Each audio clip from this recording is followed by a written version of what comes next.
Echo, you can't wait to go outside, huh? It's going to be a little different outside. A little bit different. Dodger's going to love it. He's got such a thick coat. He can handle what we're about to find outside. I got my hat on. We didn't have to drive very far and check out what we got this morning. It was cold last night. Wait.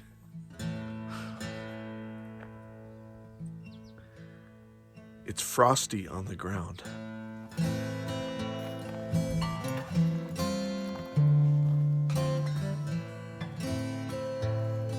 Frost.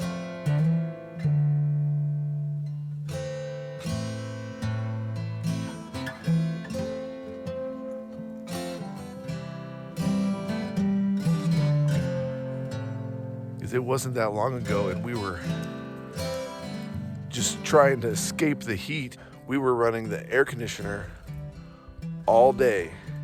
As soon as the sun came up, the air conditioner was on. It had to be, because it was over 90 every day. And then at night, you're still running the air conditioner. And then maybe like 9 o'clock, 10 o'clock at night, you could turn it off, but you still had to have the fan on because it was still hot inside the trailer. So, I mean, that thing was running all day. That's why we're at the RV park. It's just funny to like be here now where I had to get my hat out. I almost busted out the long underwear, but I didn't do that. It's already starting to warm up. But you run the water in the morning in the trailer and it's cold. You can just feel it's like ice cold because it got down to freezing last night. And only for a few hours, so I didn't have to worry so much about like the tanks freezing, because I do have tank heaters under the trailer that keep the tanks from freezing, like the gray tank and the black tank, but mainly the freshwater tank. You don't want that to freeze. But I didn't have to run that because it was only supposed to be below freezing for like a couple hours. And I had the heater running last night, which is funny because I haven't run the heater in months. And the heater, it heats up the floor inside the trailer. So you get up in the morning and you're walking on that tile floor, and normally it would be cold, but it's like nice and warm, and that helps keep the tanks a little bit warmer than the outside temperature.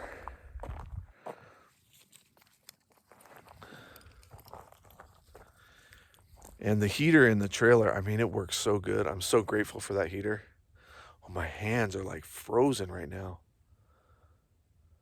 It's so funny.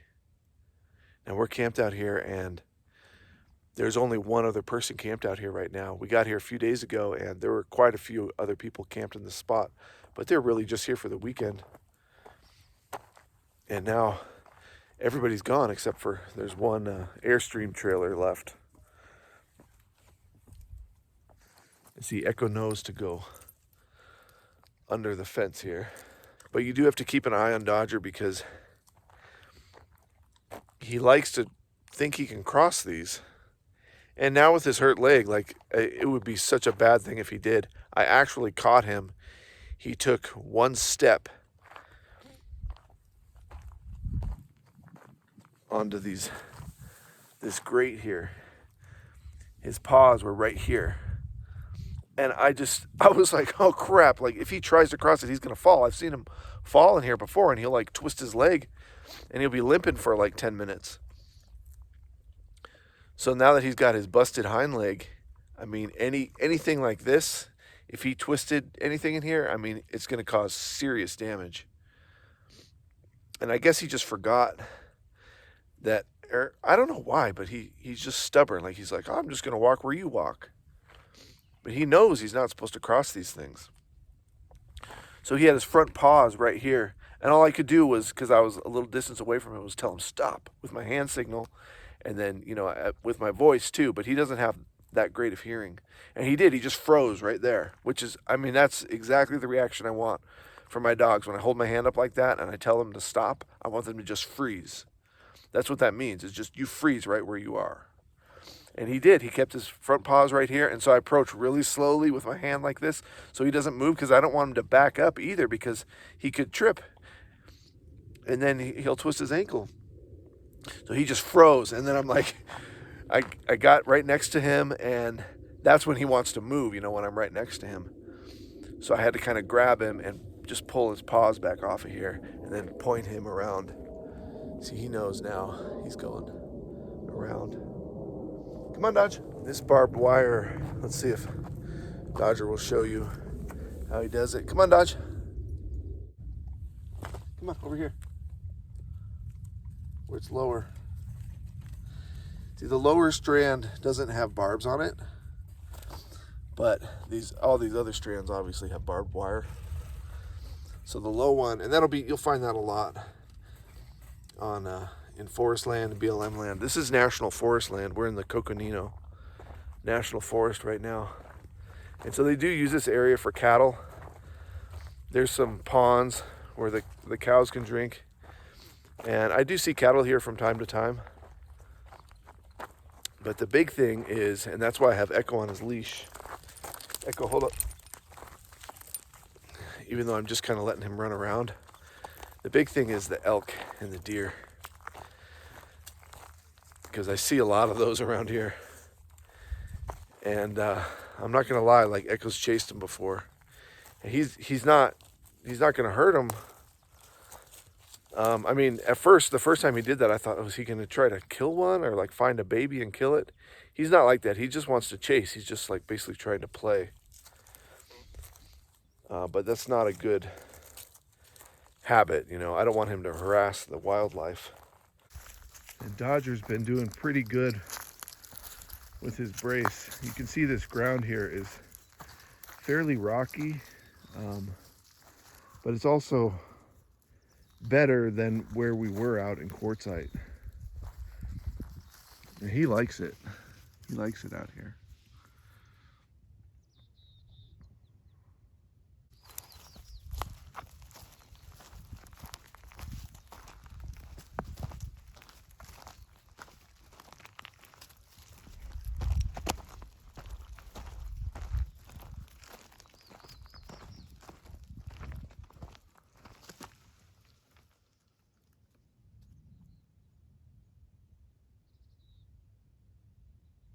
But it's just one of the cool things about being nomadic. At least when your vehicles are running good, then you can just go wherever the weather suits you, whatever you need. As far as like, do you want to be where it's cold? Do you want to be where there's a lake? Do you want to be up in the mountains? Do you want to be where it's sunny or where it's cloudy? It's like whatever you need, whatever you want. And in our case, like we do have needs because the dogs, they can't, mainly Dodger, like he can't be where it's much over 90 degrees. He's just miserable. He can handle like 93 degrees. As long as he's under the trailer, it's fine under there. But once it gets hotter than that, then we have to go somewhere else. And that's why I did the RV park. But once the truck was running good, then it's like, oh, where are we gonna go? We need to go somewhere where it's cool. We stayed in Quartzsite longer than we would for the season, because usually we'd be heading out of there just because of the heat. So we came up here to the Coconinos because I just look at the weather report and it's like, holy cow, it's like getting into the 40s at night, and it's like 60, maybe 68 in the daytime. I'm like, that sounds good. The dogs are finding grass out here. It's one of Echo's favorite things to do, is just munch on grass. And he seems so content just to find grass and just munch on it. And he's always looking around for something to chase, mainly deer. I hope we don't see any, but it's probably good if we do, because if he's on his leash, then I can use that as a training opportunity to get him to sit and disregard it as much as possible and not get all amped up and want to chase it. So when those times happen that he's not on leash and we encounter a deer or a cow, then I can just use my voice commands and my hand signals and get him to chill out.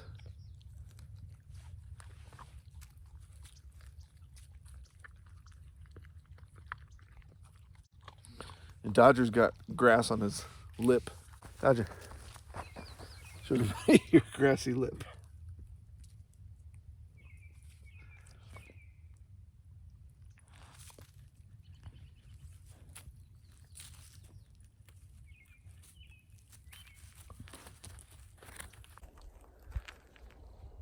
Echo's helping me here. I noticed some more like little mouse turds.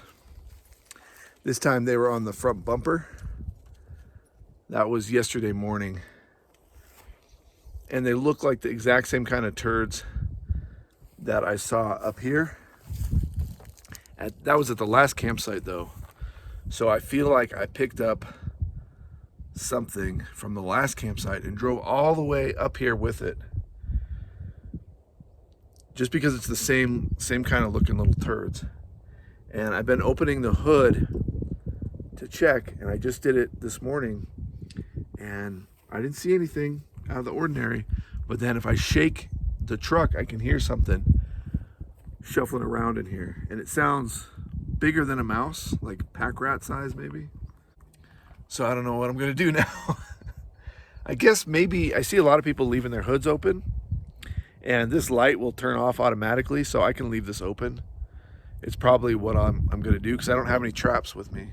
Until then, I'm gonna try to scare it out and see if that works. I have no idea what to do. I've never really had this issue. I've had a snake in here before. You can check my video on that. That was a pretty interesting adventure. And actually the snake was curled up right here on top of the battery, which is where I'm hearing this mouse creature. So let me set up the tripod and see what kind of footage I can get.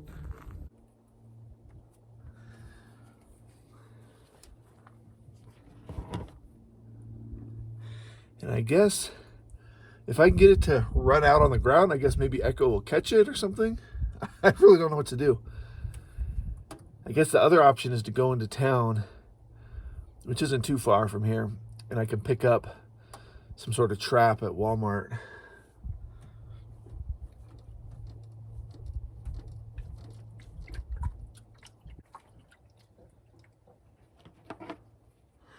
I'm not hearing it now.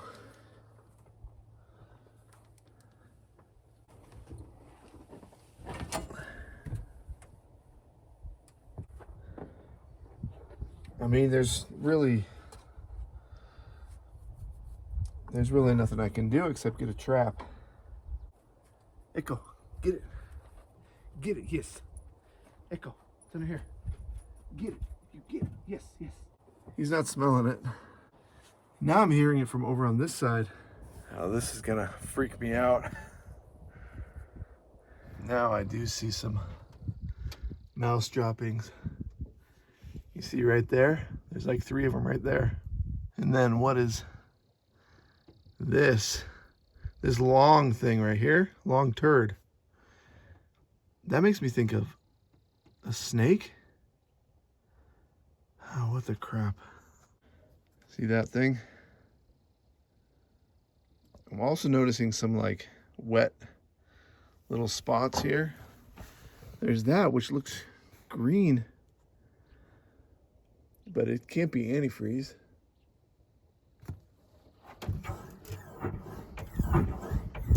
Can you hear that?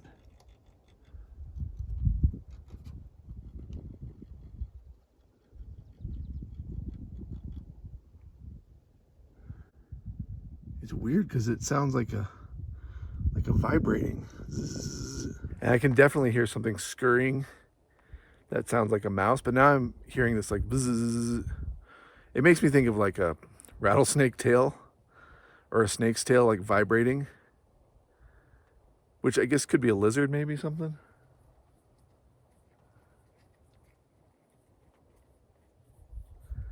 I hope it's a lizard. Is it really, it sounds like it's vibrating. Like, I don't know, I guess if a mouse is nervous, is it gonna like shake?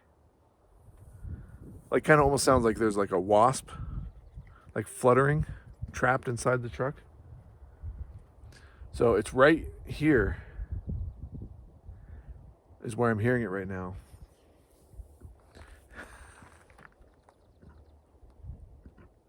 Oh, Dodger's throwing up right now. They've been eating grass out here, so it makes them throw up. Echo threw up this morning. And he threw up just a big wad of grass. And my first instinct is to like open the door and let him run outside so he can throw up outside.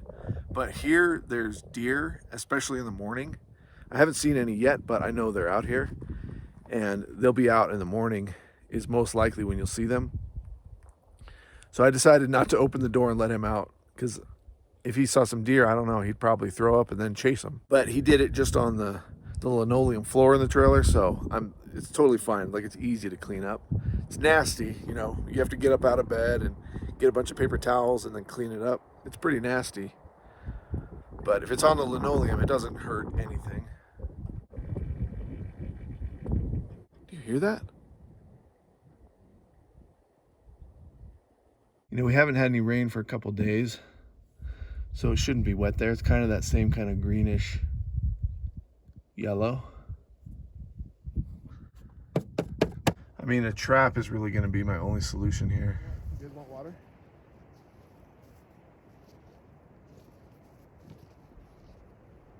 Dodger, you want water? Let's go.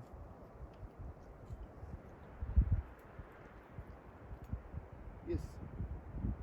Yes. I forgot the dog's water bowl, so I have to give him water out of my hand now. We're just taking a little hike. Yesterday we did probably a mile round trip with Dodger, and that's the first time since he got his brace that he's hiked that far, and he did really good. And we did probably a 3/4 mile hike in the evening.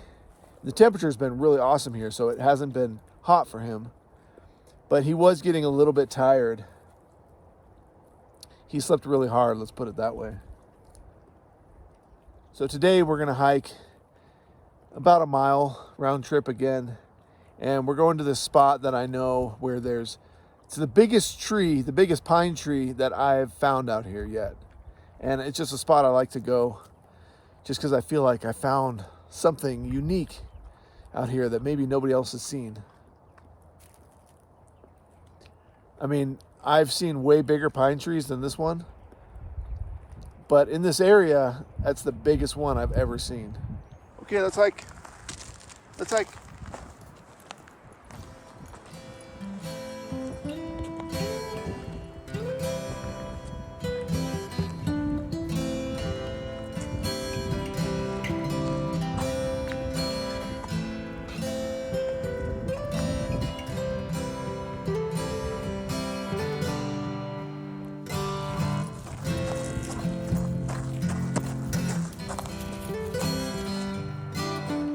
I found the tree.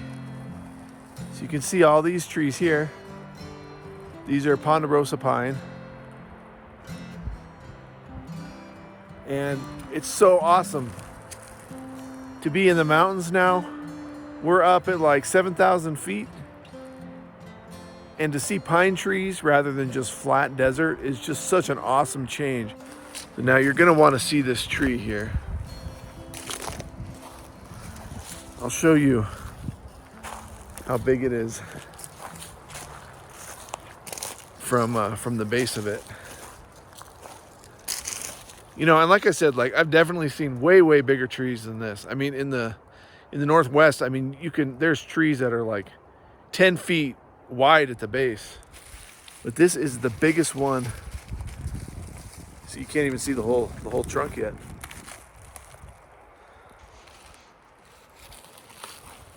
I know you're thinking it's going to be just gigantic, and it is for this area. I've hiked around here miles, and this is as big as they get.